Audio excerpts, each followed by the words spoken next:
What's going on, people? So I have a lot of stuff to say for this particular review, so I'm just going to jump right on into it. Now, if you've been following along, you know that I tend to give Adidas.com like a fair amount of money, right? And so over the last however long, that's where all these came from, right? So obviously we're here mostly to talk about these, but those other three, they'll come into the picture at different points. So looking at the side of the box, right, you can see that there's a lot of stuff that's very much the same between these first two, other than the fact that one has a W on it because obviously that's a women's shoe, right? Those are for my aunt. I felt like it's been a while since I got her a pair of shoes, and the last time I did was one of those at the far end. One of those, what's that, the DNA Cold.Rdy's? So she's about due for a new pair, at least in my opinion. So that's what happened, right? But I bring those out because I want to talk about all of them together.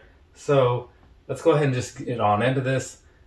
And we're going to start with these right here. This is the Adidas Ultraboost 22 Cold.Rdy in the Magic Grey colorway. And also Blue Rush. Apparently they slipped that one in there too. And then hers is going to be called, what is this? Hers is the Blue Tint, kind of like those 350s that came out a while ago, right? So we're going to kick things off down here with the bottom. So down there, what you're looking at, it's a very similar outsole in some ways to the standard 22, but once you get a good look at it, you can tell that it is different, and that's not just because it says Continental Winter Grip, right? It's because it actually has a winter grip to it, right? The label is there for a reason, people. So you got that going on. Otherwise, like the torsion and all that stuff is pretty much the same.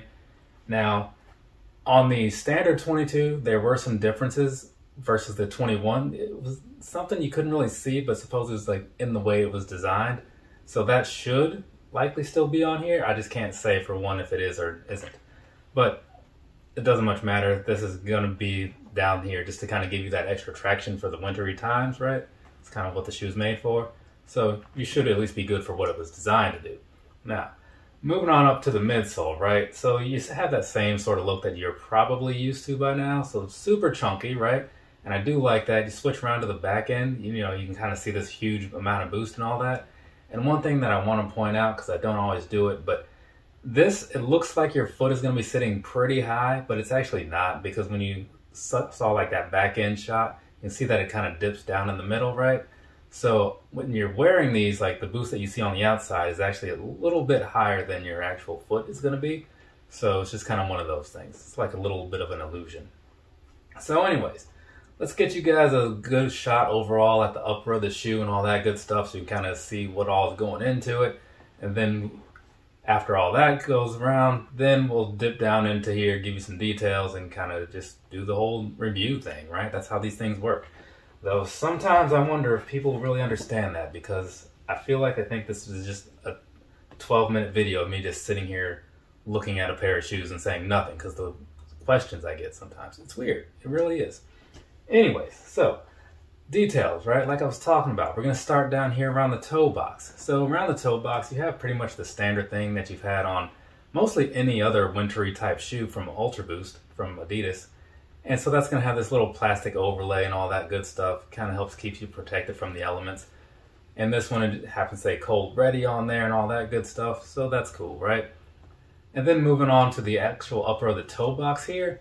So this, and you can kind of look in there and tell that it's very different from the standard 22s, because this is going to have that meshy style to keep out all the water and all that crap, right? So it's got this sort of a plastic sort of feel to it. Not as bad as those like mono 350s and stuff, but it has a feel that you're going to expect for something like this. And it's a little different than what you saw on those previous two winter ready shoes or cold ready shoes. But it is what it is, you know.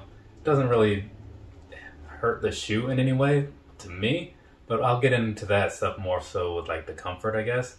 So moving a little further from there, right, you kind of have the same sort of style that you had on like the standard Ultraboost 22. So looking at them side by side, right, they both have the same cage. This one is just done with like a little bit of a silvery sort of style and more of a clear style on the actual cage. So that way, kind of, to me, gives it a nice winter look. That's why I went for this pair over the black pair. And so that's basically the standard stuff. And behind there, you can kind of see it from the outside. This, you have this little stretchy piece, right? And so that's a good thing, because a lot of shoes like this, and you saw it with the standard Cold.Rdy's from that were built off like the 21 style. These right here, you know, you can look at like the foothold and all that stuff.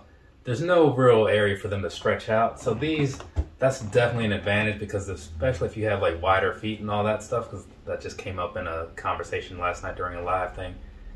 You know, it's got some extra room for you to kind of stretch this out and get in there, and it won't be so locked down on your foot, right? Because since this isn't an overall prime knit shoe, you don't have that normal flexibility all throughout. So they slip this in there to kind of give you a little bit of give, right?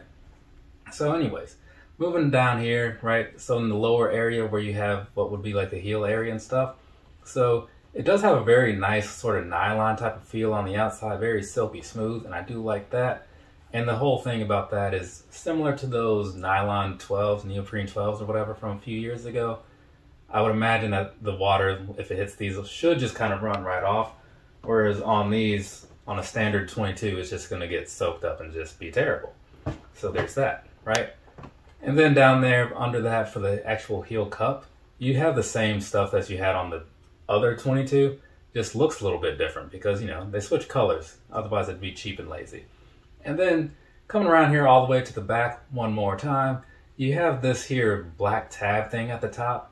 I don't quite know what the reason for it is, but the one thing I can say is that I wish it wasn't there, right? Now, if somebody opens my eyes to what it's there for and like the functionality makes sense, maybe I'll change my stance. I just feel like I won't. So I'm going to stand by saying that I would like this to not be there. Personal opinion, of course, yours may vary. Now, switching back over to the front area, right, where like the laces and stuff are. So, looking at the previous two styles of Ultraboost that I had for Cold.Rdy's, these both came with like this style of normal utility type laces, like you saw in like VaporMax utilities and things like that, where it's got this little piece to lock it in wherever you need it to be. But they also came with normal laces as well, so you can take those out and be done with it. This, you're pretty much just stuck with these standard laces that it comes with. And these are going to be in some kind of bluish color, maybe it's the Magic Grey or the Blue Rush, whatever. But the laces themselves are similar to the ones that you might see on like Air Max Pluses, right? That's the one thing that stands out to me where I've seen these. So it's going to be kind of round, kind of flat, you know, somewhere in the middle. But I do like the color and all that stuff. One thing I'm not a huge fan of is like how long they are. So since there's no way to really do anything with that excess, unlike those other ones, I'm probably just going to end up lacing these all the way to the top to at least cut back on that length just a little bit, you know, because it's annoying having all that extra lace just flopping around. But that might just be a personal thing. That may not affect you at all. Anyway, so moving back over here down into this area a little deeper, you have the tongue area, right? Now the tongue is going to be made of a similar material like you saw on the back end with like that neoprene type stuff. So that's going to be good, again, for like letting the water just kind of roll off and not just kind of get soaked into the shoe. So you got that in a couple different layers. And then on the very top though, you have these little black patches. So at the top you have Adidas Cold.Rdy, and then the lower one says Cold.Rdy Ultimate Insulation Materials Effective in Cold Weather, right? Because that's kind of what this shoe is made for, like I somewhat alluded to earlier. Now that pretty much sums up a lot of the outside of the shoe as far as like what I was seeing and what I felt like was worth talking about. So we're going to jump on down into the inside and whatnot, see what's going on in there. So first off, with the insoles, each one is basically the same, though slightly different just in the text. So this one says like in plastic waste, and the other one just says Cold.Rdy, right? So minor differences there. And so that's pretty much that. And one other thing while we're in there talking about like the materials and stuff, like I said, this isn't going to be a standard prime knit, prime blue, whatever shoe, right? Because it's Cold.Rdy, and that's just kind of how that works.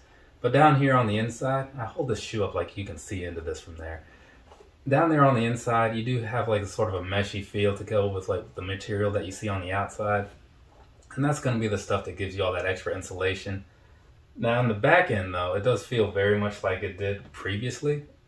It could just be me, but it feels almost a little bit thicker, but it didn't have a different feeling when I was walking around in them. So it might just be, you know, just the way it's coming off right now. But all in all, the shoes, they do have the extra insulation type materials, so it's going to be a different feel than the previous ones anyway, but still solid in my opinion. And now real quick, just looking over at the women's shoes so I can cover things just a little bit. One of the things that they said about the women's version of the Ultraboost 22 is that they fine-tuned certain things about the overall shoe so that it's more built for a women's foot. Previously, the shoes had been pretty much the same. It's like a unisex design. They just slap a W on a box and call it a day.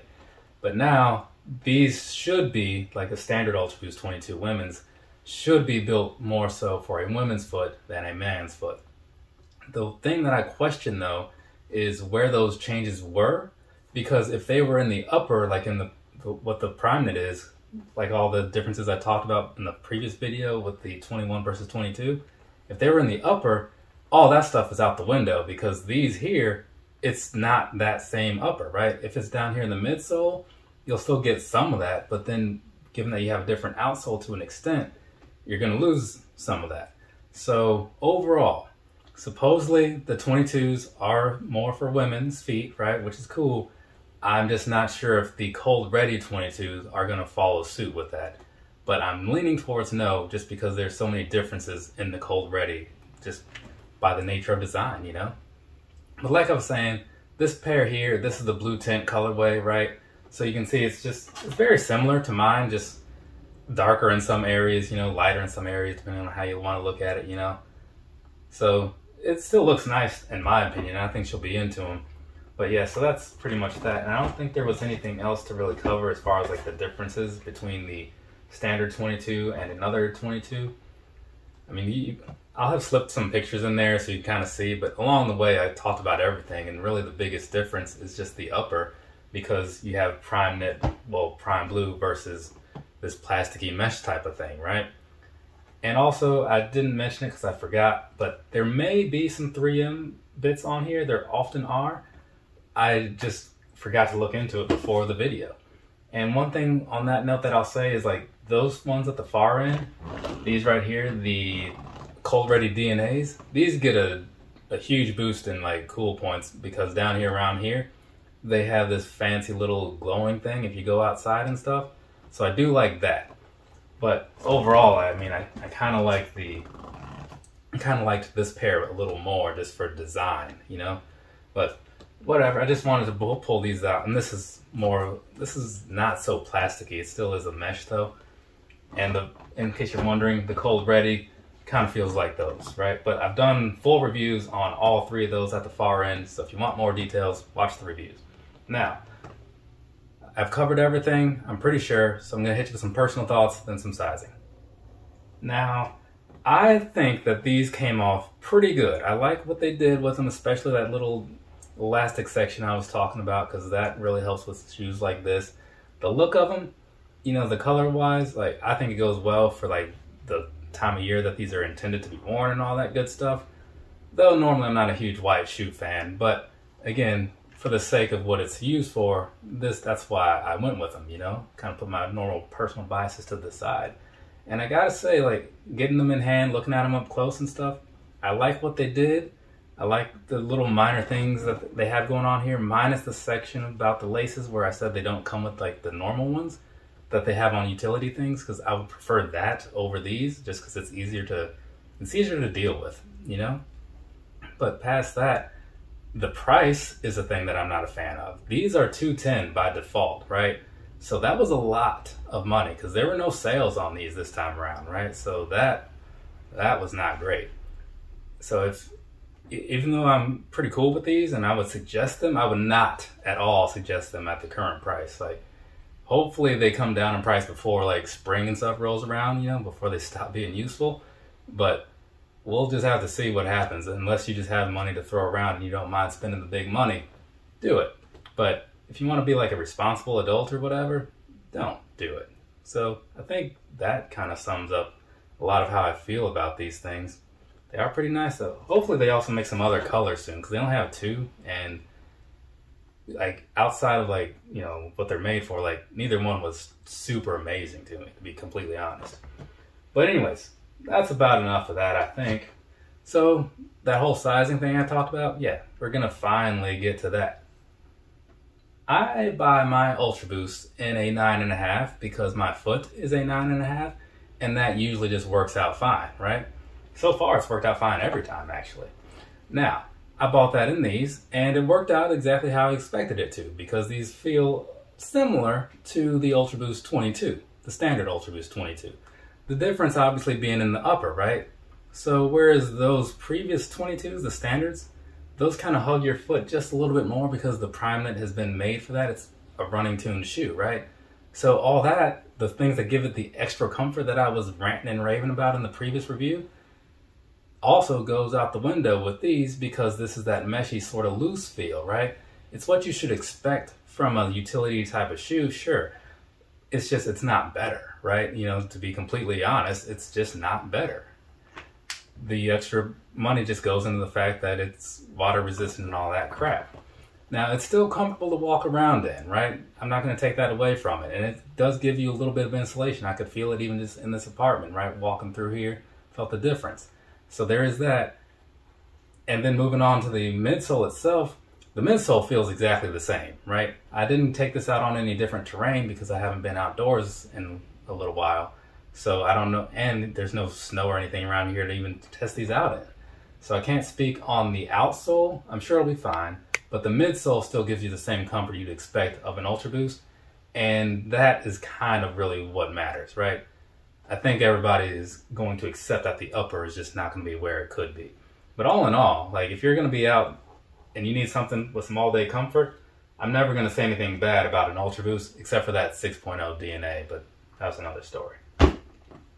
So therefore, we are done, because I've said a lot of stuff. I've made my little comparisons and whatnot. Anything that I forgot, I'll either slip in at the end of the video like I do, or it will have been slipped through the video in little prompts with text and stuff, right? You just got to watch for them because they don't always stay on the screen very long. But that's enough out of me, because I still got another little review to do. Hopefully it won't take as long as this one. From me to you, have a nice rest of your day or rest of your night, whatever it is, wherever you are. Like I said, I got some things to do, so I'm going to do those things. Later, people. So I won a $250 giveaway from PayPal, right? And I figured that money can go towards buying these two, and it'll be like getting a free pair, right? Given the blemishes and whatnot on this one, definitely going to say this was the free one right here.